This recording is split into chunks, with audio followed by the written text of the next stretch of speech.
Silver ലൈനും ശബരിപാതയും ഒക്കെ അവിടെ നിൽക്കുമ്പോൾ നമ്മുടെ ദേശീയപാത അതിനെക്കുറിച്ചാണ് പൊതുസമൂഹം ഇപ്പോൾ ചർച്ചയാക്കുന്നത്.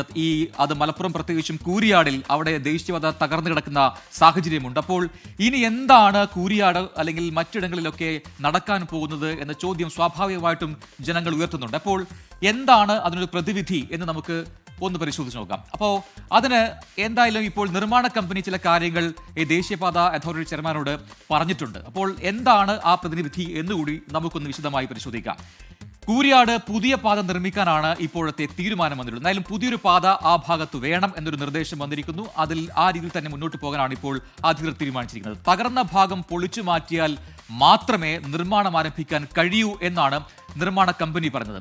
ഇതിനുള്ള സാവകാശവും കമ്പനി തേടിയിട്ടുണ്ട് എന്ന് മനസ്സിലാക്കുന്നു. ഇനി എന്തൊക്കെയാണ് ചെയ്യാൻ പോകുന്നത് എന്ന് നോക്കാം. അതിൽ ഏറ്റവും പ്രധാനപ്പെട്ട കാര്യം ഈ കാണുന്നതാണ്.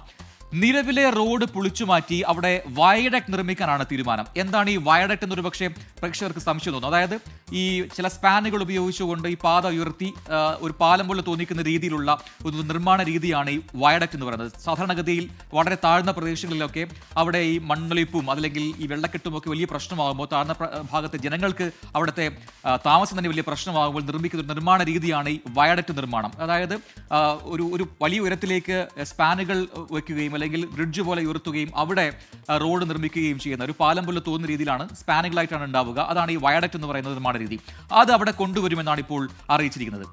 ഇനി മണ്ണുയർത്തേണ്ട ഭാഗങ്ങളുണ്ടെങ്കിൽ അത് മണ്ണുയർത്തി തന്നെ നിർമ്മിക്കേണ്ടതുണ്ട് എന്ന കാര്യം കൂടി ഇപ്പോൾ നിർമ്മാണ കമ്പനി വ്യക്തമാക്കുന്നുണ്ട്. അങ്ങനെ മണ്ണുയർത്തി ഒരു വയഡക്ട് നിർമ്മിച്ചായിരിക്കും പുതിയ റോഡ് ആ ഭാഗത്ത് വരിക എന്നാണ് കമ്പനി വ്യക്തമാക്കുന്നത്. ഇതോടെ ശാശ്വത പരിഹാരമാകും എന്നാണ് നിർമ്മാണ കമ്പനിയുടെ അവകാശവാദം. അതിൽ എത്രമാത്രം അവർ മുന്നോട്ട് പോകുന്നു എന്ന് നമുക്ക് കാത്തിരുന്ന് കാണാം. ഇനി തെക്കൻ കേരളത്തിൽ ദേശീയപാത നിർമ്മാണം വൈകുന്നു എന്നൊരു പരാതി, ആക്ഷേപം അത് പൊതുവിലുണ്ട് എന്നുള്ളതാണ്.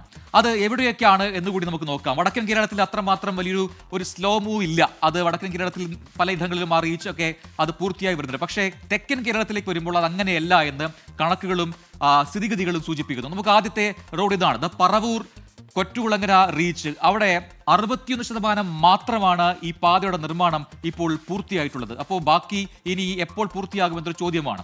രണ്ടാമത്തത് കൊറ്റുകുളങ്ങര കൊല്ലം റീച്ച് നോക്കാം. അതായത് പറവൂർ കൊല്ലം കഴിഞ്ഞു, കൊറ്റുകുളങ്ങര കൊല്ലം റീച്ചിൽ നോക്കുകയാണെങ്കിൽ അവിടെയും ഈ പറയുന്ന പോലെ 61% മാത്രമാണ് നിർമ്മാണം പൂർത്തിയായിട്ടുള്ളത്. ഇനി അടുത്തത് കൊല്ലം കടമ്പാട്ടുകോണം റീച്ചാണ്. അവിടെ നോക്കിക്കഴിഞ്ഞാൽ വലിയ മാറ്റമില്ല, 64% മാത്രമാണ് അവിടെ നിർമ്മാണം പൂർത്തിയായിരിക്കുന്നത്.